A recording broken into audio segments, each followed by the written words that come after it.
Okay. Today is Thursday, October 18th, 2018, and we are interviewing Mr. Wilbur Baumann at the Illinois State Library in Springfield, Illinois. Mr. Baumann is 77 years old, having been born on October 27th, 1940. My name is Joanne Jennings, and I'll be your interviewer today, and our court reporter is Jill Layton. Please state for the recording what war and branch of service you served in, or what time you served, if you weren't in a conflict. I was in the Navy from 1959 through 1963. I was mainly in down in Cuba in the Cold War, and trips to 3 times over to the Mediterranean and back. Okay. Where were you born? Cincinnati, Ohio. Okay. Can you tell me a little bit about your family growing up, like your parents and siblings? And I was the only child that lived, and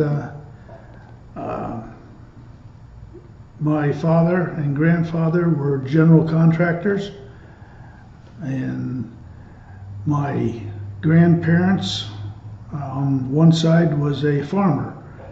So I got to do a lot of field work around farms and animals, and other than that, I helped my father and grandfather on construction jobs, building.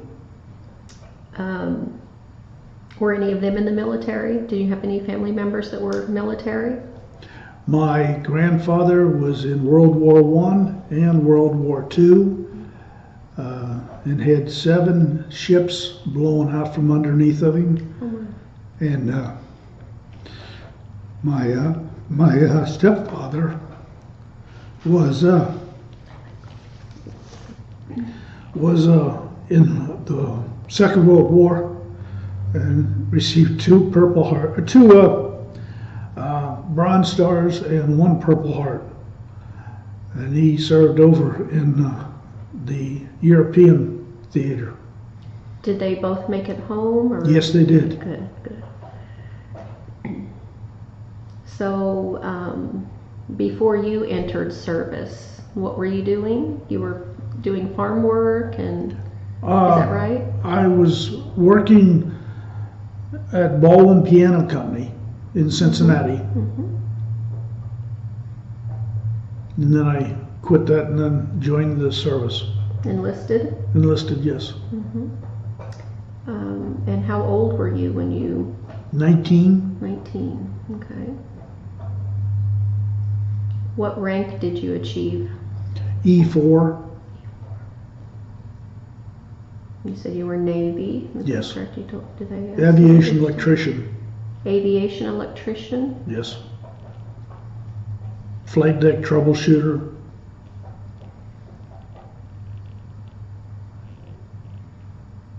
So can you tell me a little bit about your early days of training and boot camp and stuff like that? Went to Great Lakes. Naturally, it was cold up there in December and January, February.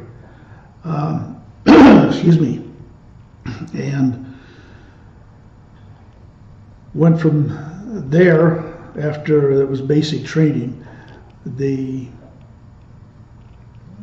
I went to Jacksonville, Florida, and went through electrician school, aviation electrician school. And I came out of there after 6 months, and then I went to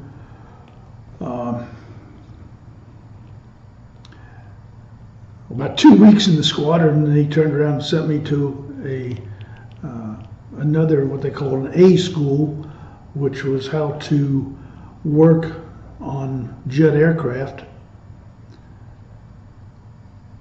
And where was that training at? That was in Jacksonville also. Awesome. Yes. How long did that last, do you recall? That was 2 or 3 weeks, something like that, if I can remember right. That would be 1960.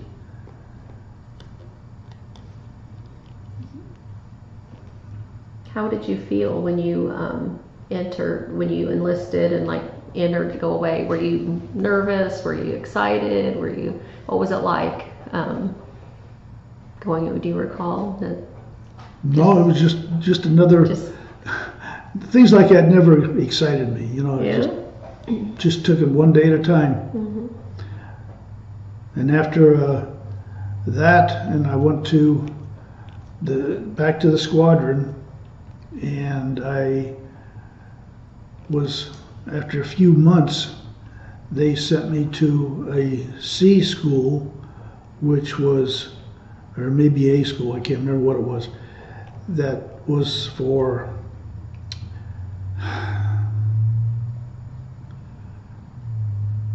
learning how to handle special weapon and the procedures on working and installing and connecting a special weapon. Let's put it that way. Atomic bomb, if you want to say it. Okay, I was going to ask you what the special weapon was. So, yes. How to handle it? Like when you say handle it? Yes, well, they're heavy, and you've got to have a few guys working together because it's about longer than this table, mm-hmm. and it's almost as big around as this. And it was something that you had to handle with care because you never knew if it was a live weapon or not. So you had to treat all of them just like a gun is always loaded. Mm-hmm. So that way you had to make sure that you didn't drop it. Because that wouldn't make it, I mean... Well, no, it could, you know, if it's ever connected, which was part of what I had to do also, is after installing, connecting it, and then the pilot would actually arm the weapon from the cockpit. So, but it has to be connected down at the bomb, and then he... So like a wiring, is that what? Oh no, it's when I would connect it, it would be connected electrically. But he's the guy that would throw the switch. Uh-huh. But that's what I'm saying. You like did wiring or something? Is that what? No. No, they're connectors that you put together. Okay. Thank you for. I didn't understand what you. Okay, so after your schooling in Jacksonville, Florida, then where did you go? Went back to the squadron again. Which was where? VA 46 was the name of the squadron. But where were they located? Jacksonville, Florida. Oh, okay. And then what did you do there after, the training and you went to the squadron? Well, the first med cruise I took, they put me 4 months in a bake shop.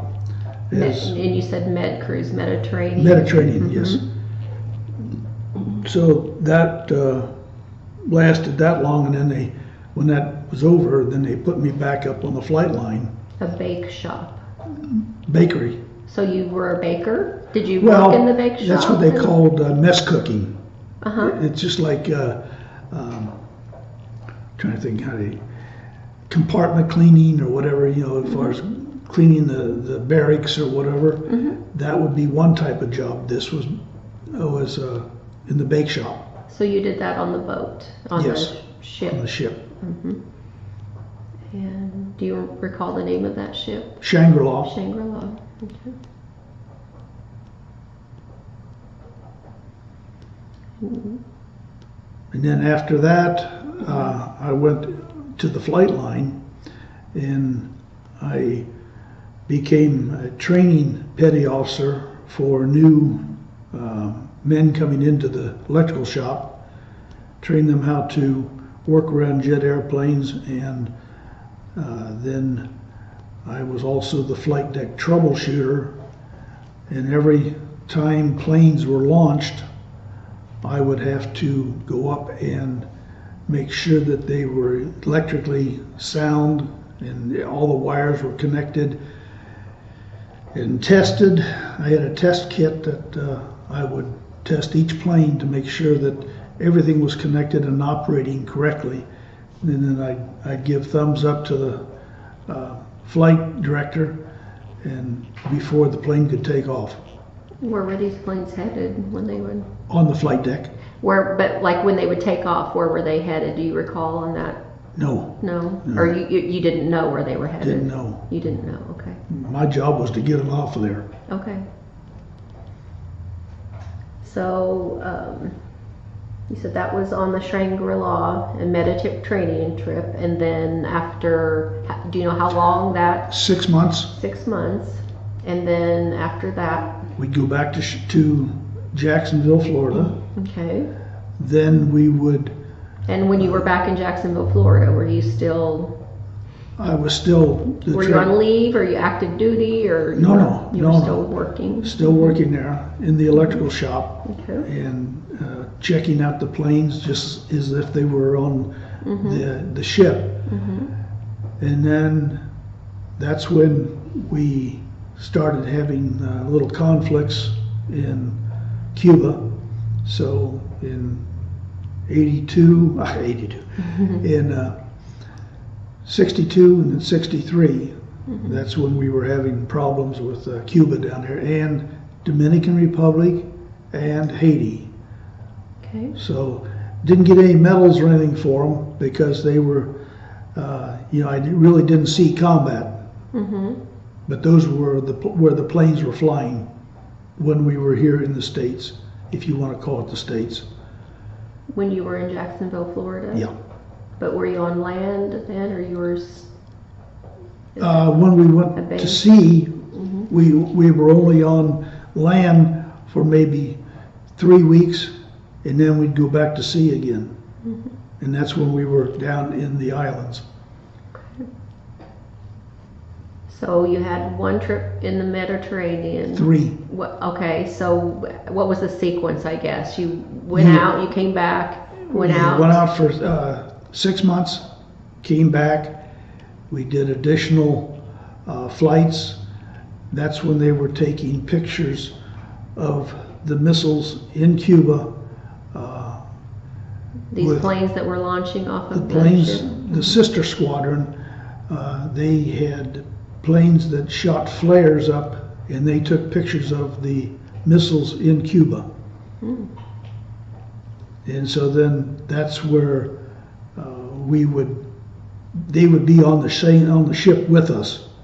There would be anywhere from 3 to 4 squadrons aboard ship of different types of planes that had different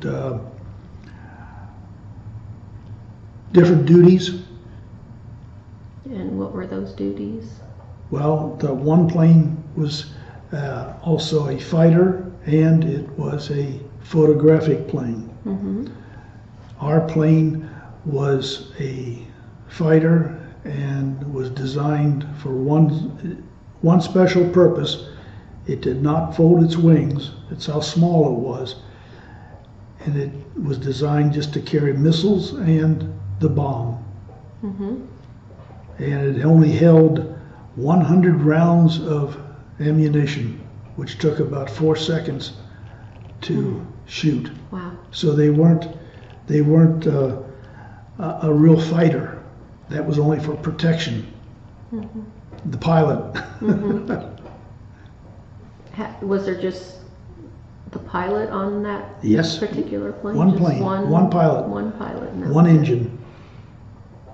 And you said there were like 4 squadrons 4 squadrons of on the these. ship. How They many were- people would that be, and how many planes were on the ship? We had about 135 to 150 men in the in each squadron. In each squadron? And how many planes total would on? We would have 12 to 14 planes. Per squadron or Per total? squadron. Wow, that's kind of a large ship, huh? Oh yes, the ship was 898 feet long.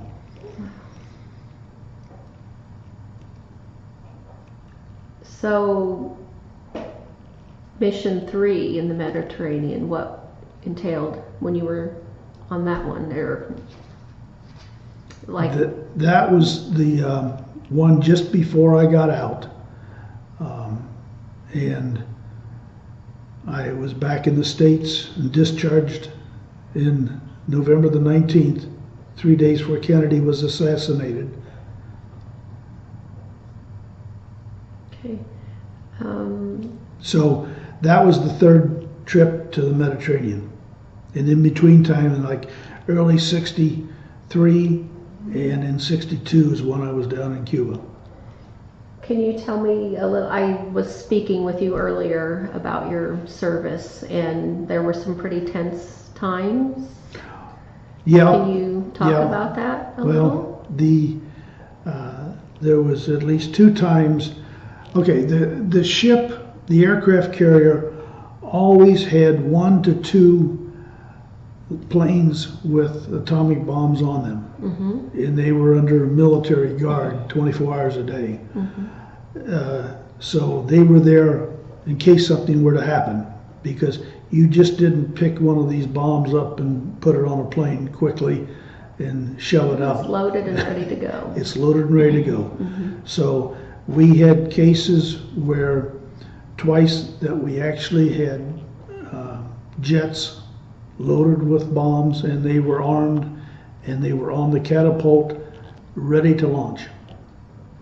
And what was that like for you? I mean, well, when they said this is not a drill, and we hooked those planes up to the catapults to launch, it kind of, they said that my life expectancy, if someone dropped a bomb a few miles away from us, would roll the ship like a cork.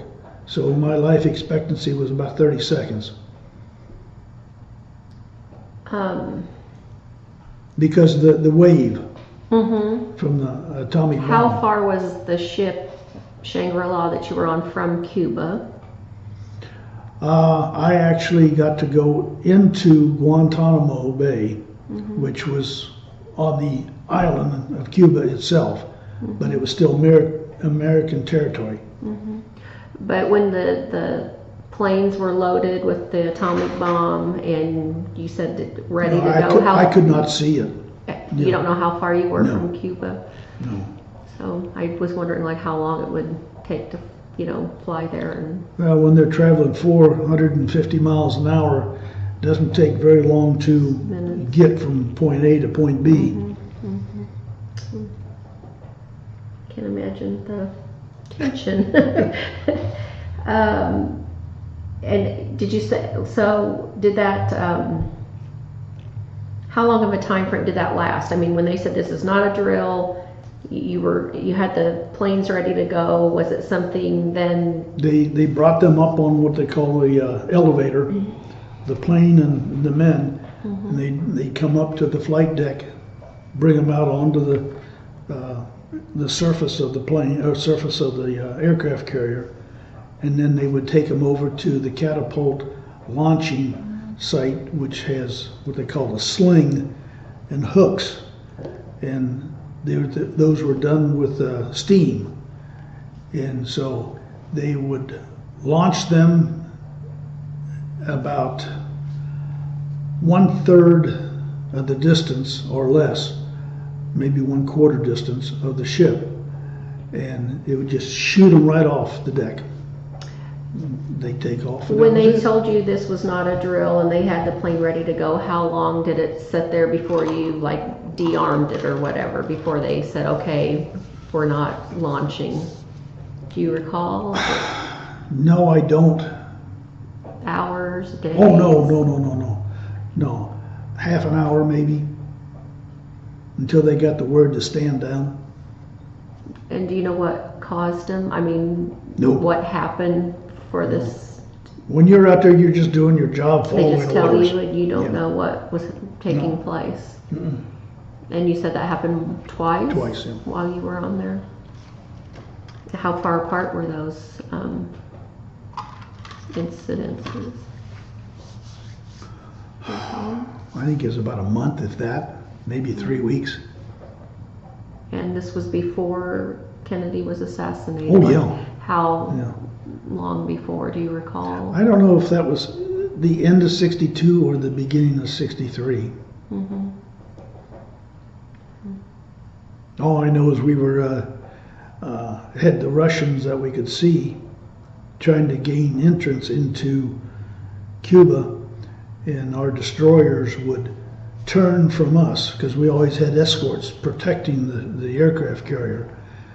That they would turn and approach the Russians, and the Russians would turn off, and then all of a sudden you'd see our escorts come back, and then a couple days later here'd be the Russians again, and it was just one of these. And the escorts were turning off, so to chase them away. Oh, I see. I can't imagine. Did you sleep? Were you able to sleep, or were you?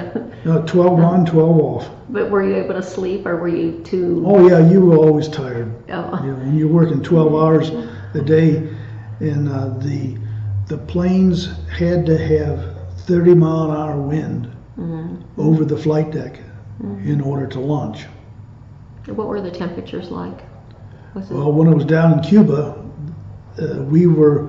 Back in those days, they did not have a lot of fresh water, so they would take water from the sea and they would desalinize it, take the salt out of it, and to make steam, because they couldn't put the salt in with the steam because it would just destroy the equipment. So they had to generate their own fresh water, and down in Cuba, it was so hot that we actually took ropes and tied it through our legs of our pants and our shirts and threw them over the side and to wash them because we couldn't do laundry. Mm-hmm. So that's. And what months were you down there again, or the time frame? Oh. Mainly it was 62 and 63. The entire year, or like No, November? No. So we would be down in Florida for the remainder of the time that we weren't over in the Mediterranean. So we'd spend 6 months in the Med, come over, and then we'd go down to Cuba or down there, and then we'd and that's go what I back was over. wondering what time of year it was you were in Cuba, November, December, or January? Oh, I'd have to get my yearbook out. Yeah. I don't remember.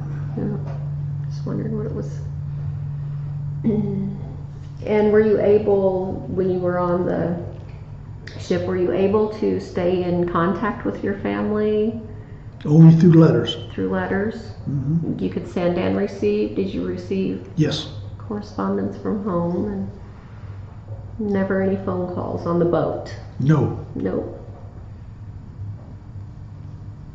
I imagine there could have been some, but back then, people were still winding phones. Oh yeah, I had one of those growing up.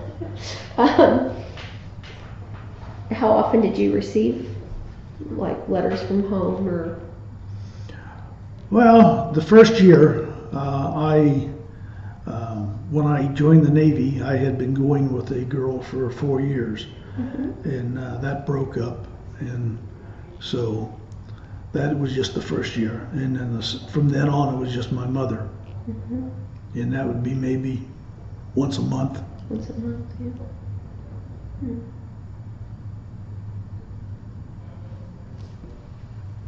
Just tell me about, like on the boat again, like the food and things like that. What did you didn't work in the bakery then? That was No. your very first trip. Yeah.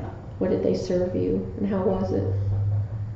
Well, see, it's a 24-hour operation. So they serve the 3 meals every day, and then they serve 2 meals or 3 meals at night. So that's for the people that were working the other 12 on, 12 off. Did you work day or so you worked 12 on, 12 off, 12 Yes. on? I see. Was it the food good? Most of the time, the flights, the launches were in the daytime. Mm-hmm. We didn't have too many nighttime operations. So when the sun went down, they still had some planes that were flying, but not too many. And why is that it was during the day instead of night? Do you know? They weren't needed. They weren't needed. You know, if we had a problem, then we'd go to general quarters and they would launch. The food was good.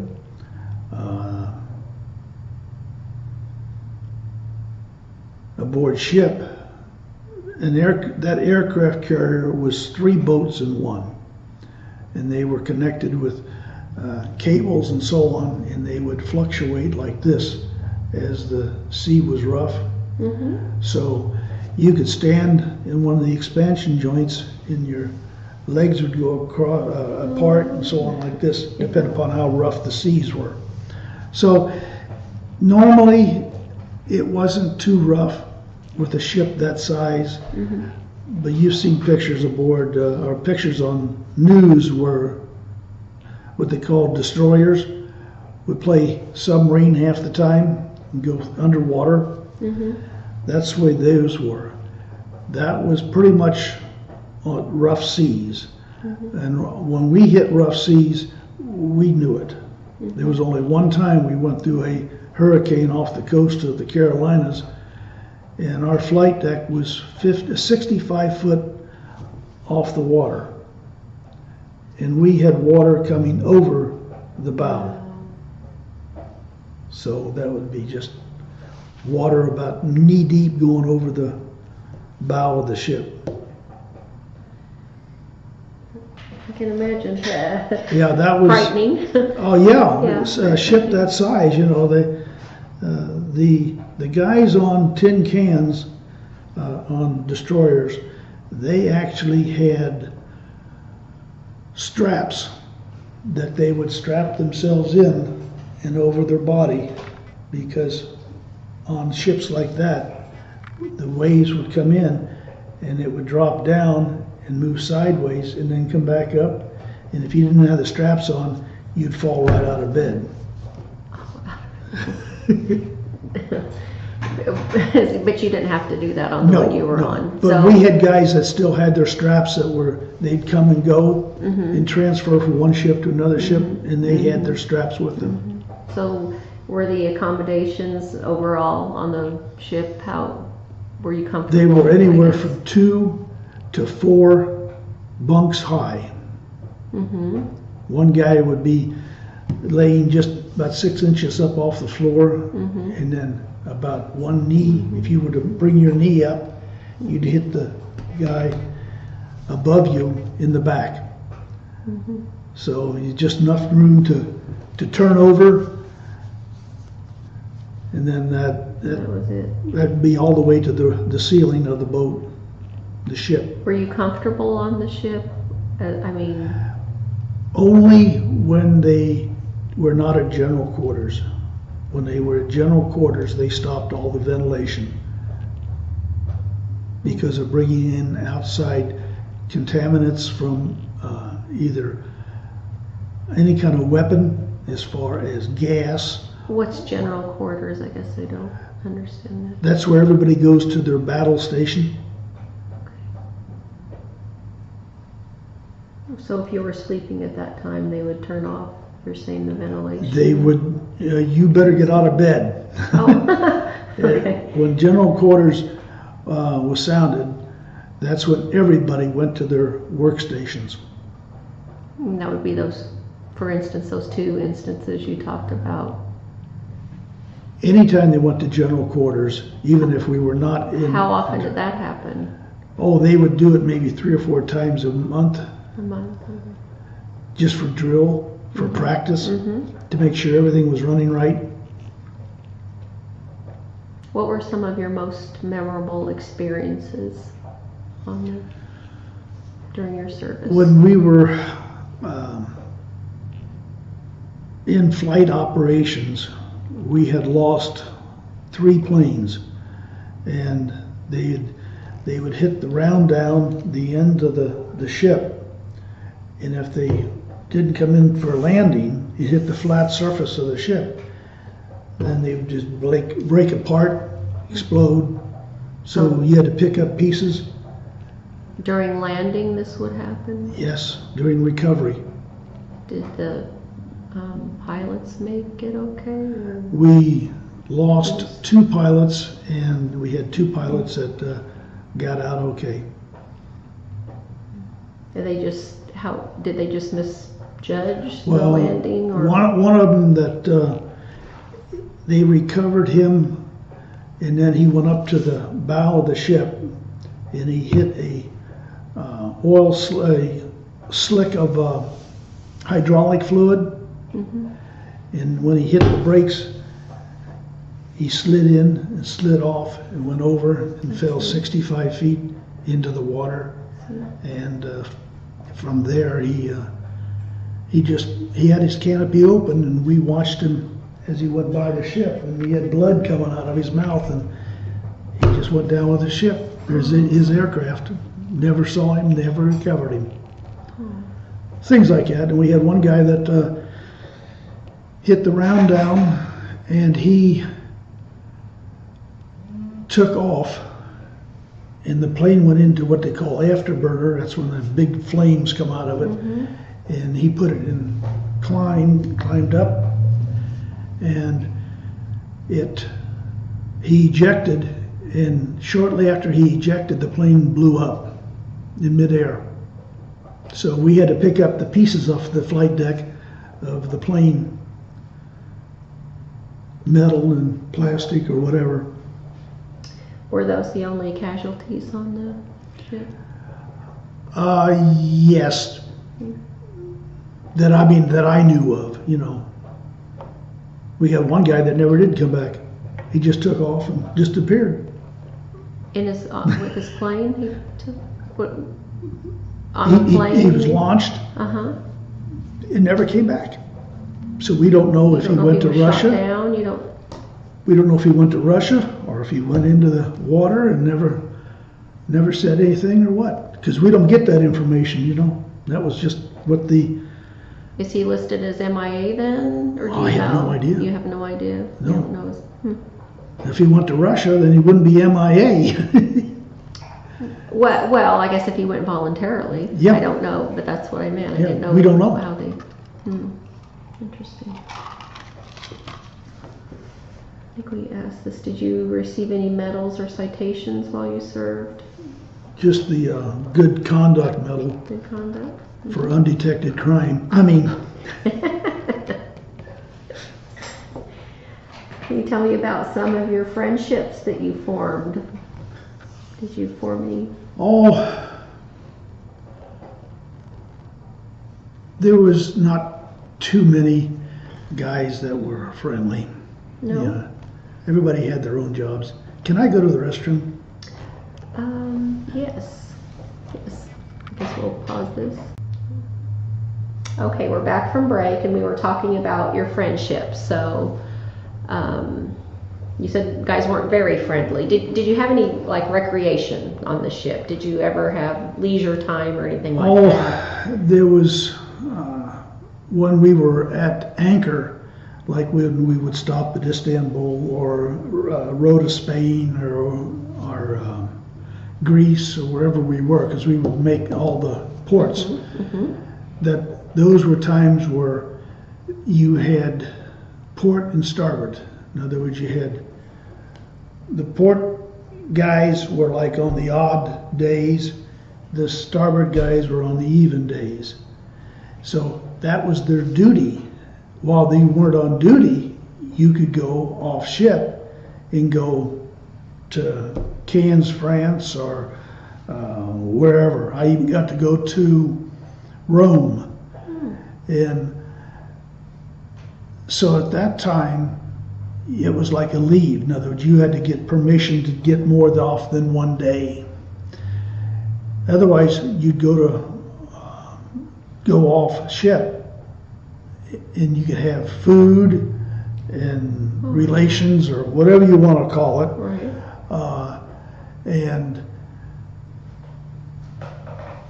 then you did come back aboard ship, and then 12 o'clock the next day, the other guys would have to, you'd take their jobs, preparing food or servicing planes, making repairs, and the other guys could go off and have fun. So this was your port and starboard watches. So what was the longest time you were off ship? When I went to France, I went to Rome, that was a 3 or 4 day trip. Okay, so tell me about the different places you got to go off and visit that you saw. Malta, which was Gibraltar, Rota, Spain, Athens, Greece, Sicily, Naples, Cannes, France,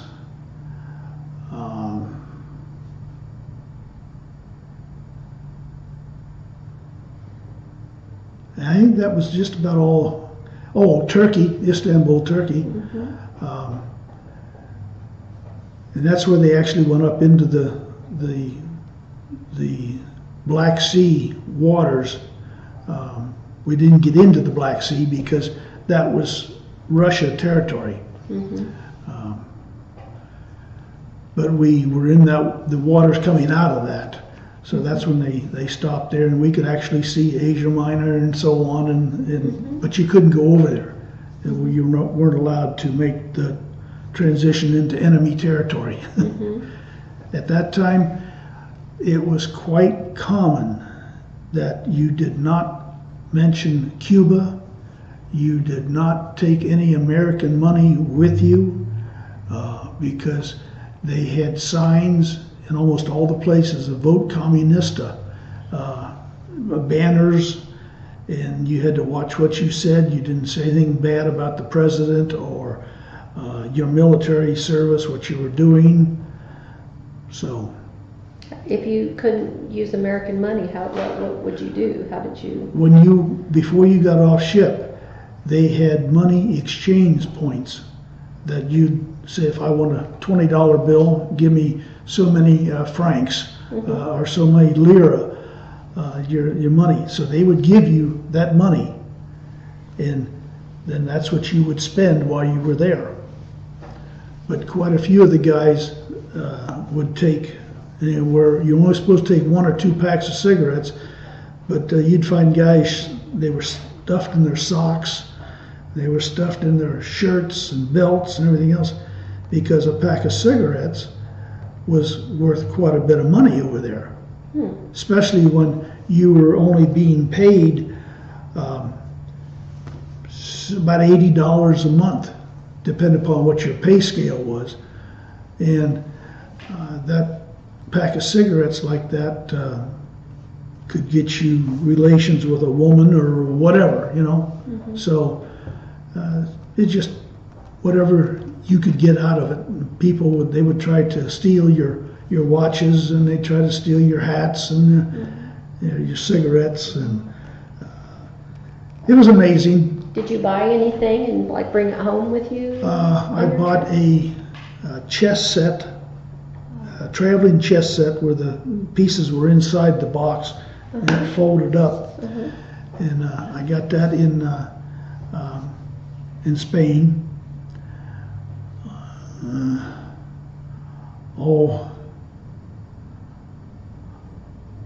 I bought some things for my mother and my stepfather, a beer stein that was imported from Germany, and then I bought some glassware for my mother, which I have now since she's passed away. Did you just carry it home with you, or did you ship it home to your mom, or? Carried it. Carried it home with you. So when you went off ship to these different cities, did you go by yourself, or did, like I said, No, a buddy you went normally with you? tried to go with at least 1 to 2 or 3 or 4 other guys. But are you in contact with anybody that you served with? No. No? No. Okay, you didn't? keep in contact I with imagine people? half of them are dead by now. Were any of them from your area? Did you know anybody? Did you go off to service with anybody? Or were you by I had a good yourself? friend down in Kentucky, and I had one over in Indiana, and I contacted one in Indiana one time, and he was out in the field working, so I never did get back to him. So never again. That was it. Yeah, I didn't know when you entered service if any of your buddies from home went with you or you were by yourself. And what did you do on leave? If you want to talk about, I mean, did you just sightsee? Did you? Oh yeah, I always try to take Get the something local to eat. local tours, Yeah. and I became quite inebriated in Cannes, France. I had 2 big ham and cheese sandwiches and 2 bottles of wine. Took me about 3 days to come out of that. But otherwise, you had to watch what you ate, and you had to watch what you drank, because their water was not purified like ours, or their food wasn't seasoned or cooked like our food was, because the vegetables were not washed properly or so on. It's just normal cleansing of the food. You know, you've heard of people going down to Mexico and Right. getting sick. That's the same thing. Really? So that's what we would go through. Did you ever get sick? No. No. And that's the reason we drank a lot of wine and beer, because that had already been pasteurized, or it had already had been, I won't say cured. The process of when you make wine, that's got an acid to it, so it kills germs. So on the beer. And you were talking about the food that we ate aboard ship. The tables were about, from here to you, maybe 2.5 feet wide, just long enough for you to put one of these metal trays there. And when the ship would be in rough seas, you'd have to pick up one end of the plate and then pick up the other end, because the food would, like if you had Jello or so on, it would slide out of your plate and onto the tables. And each one of the tables would have a notch at the end.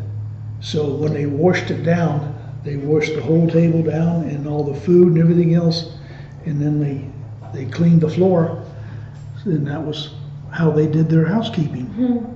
But that was during, like you said, hurricanes, or That- I mean, that well, wasn't yeah, a any daily, rough was that a water. not a daily thing. Yeah, that well, occurred. only when the seas were rough, it was like that. Did you? But when they're not rough, no, they would just still clean everything. They'd wash it all down. And Did you ever get seasick one time, one time?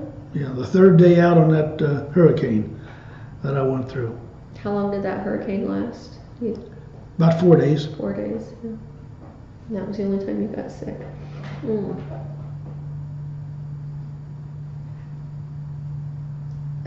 Do you remember? Are there any other experiences that you can remember that you want to share right now about any of your Mediterranean trips or the Cuba situation, or?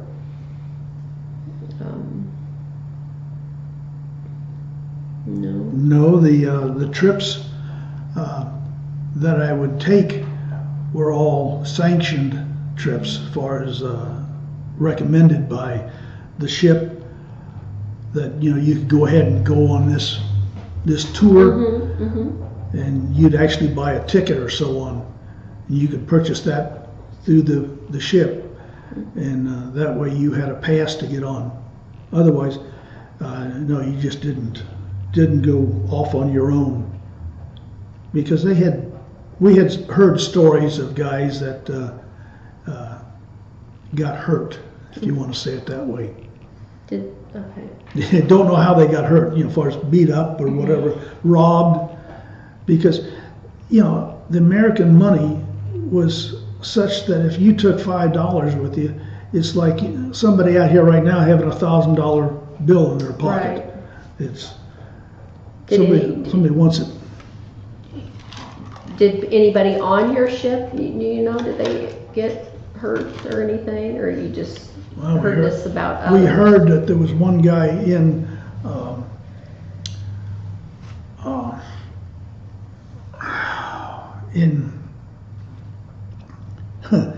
Istanbul. He was drunk and he messed with a woman that had 2 bodyguards. This is what we heard. And he wanted to see what was under her veil. He got to see all right, but we heard he didn't make it. But he was on your ship? Yeah, that's what we heard. Yeah. Would want you, yeah. Yeah, because you just didn't mess around with dignitaries or people that have bodyguards. So, when you were traveling, you said you entered when you were 19, is that right? Yes. So then when you did these travels, you were like 20, 21? Mm-hmm. Very young. Join the Navy and see the world. Yeah. Was it an overall good experience, would you say, or your military service? Yeah. Mm-hmm. But it's the reason I got out was I just didn't care for the 4 or 8 hours of watch. In other words, when you drew a duty and they made you stand there and watch a dumpster to make sure it wasn't catching on fire or whatever, that was what you did. You just stood there for 8 hours and walked around. Or if you were in the squadron, you would walk the flight line. You'd walk down the planes, walk around the other side, and back and forth. You'd do that for 4 hours. And it's just one of those things that I just didn't like it. No, I understand. So when your service ended, and you came, you know, where did you come back? Were you back in Florida then when your service ended, or? Well, they flew me back to Norfolk, and that's where I was discharged. And they gave me flight, or gave me money for airline back to Cincinnati. Okay. And tell me about then your life after what you came back to Cincinnati, and what did you do? What was your career, your job? Well, I started since I was an electrician, I got to work for in between times, an industrial rubber dye company. In other words, we made stamps that printed pasteboard boxes. So I would design the logo like Baumann or Kroger, or that, and then that would be made into a stamp, and it would print pasteboard boxes. Well, I did that for a little over 2 years. Then I got a job with a electrical contractor, and then that's when I came to Peoria to do electrical design work for the Caterpillar administration building there. And that lasted for about a year. And then I met my wife then, and that was when we've been married in January, it'll be 52 years. Oh, congratulations. When that ended, then I got another job with another consulting firm in Peoria. And we designed all kinds of structures, like this building here or whatever.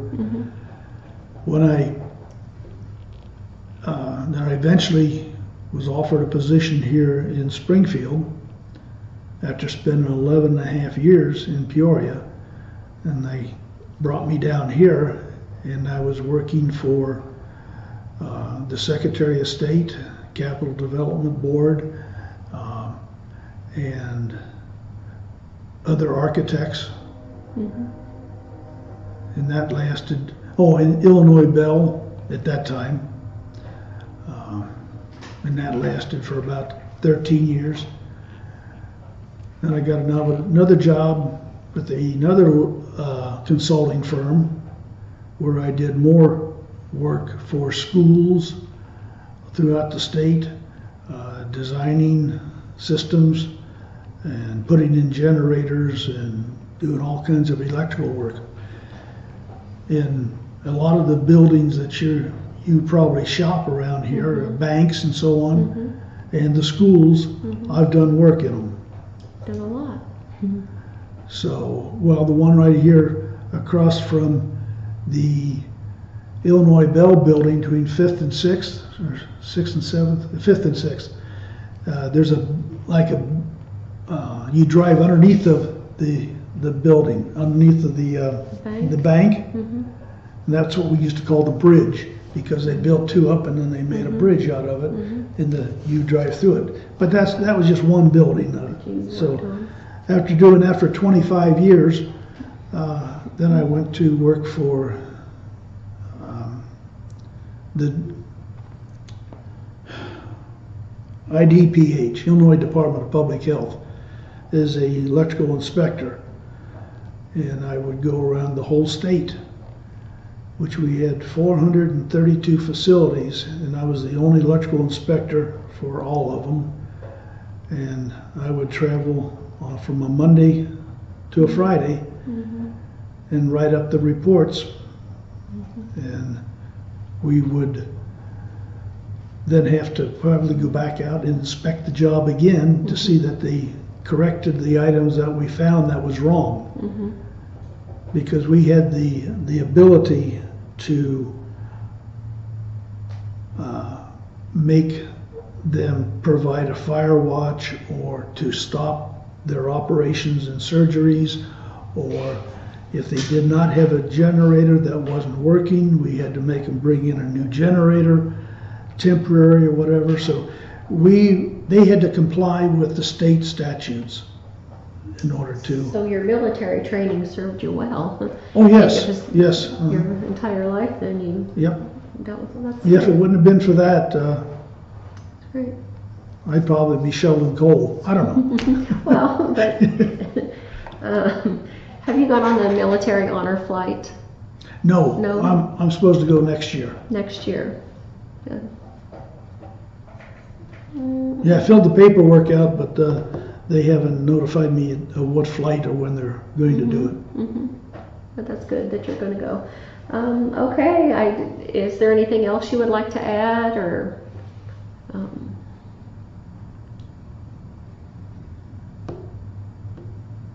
anything No. that comes to mind about any of your service or anything? As I said, we'll be married 52 years in January. Congratulations. Have 2 sons. Mhm. Each one of them have a daughter, and that's it. Okay. Well, thank you for your service, You're and welcome. thank you for letting me interview you. It's been my pleasure. Okay. Okay, thank you.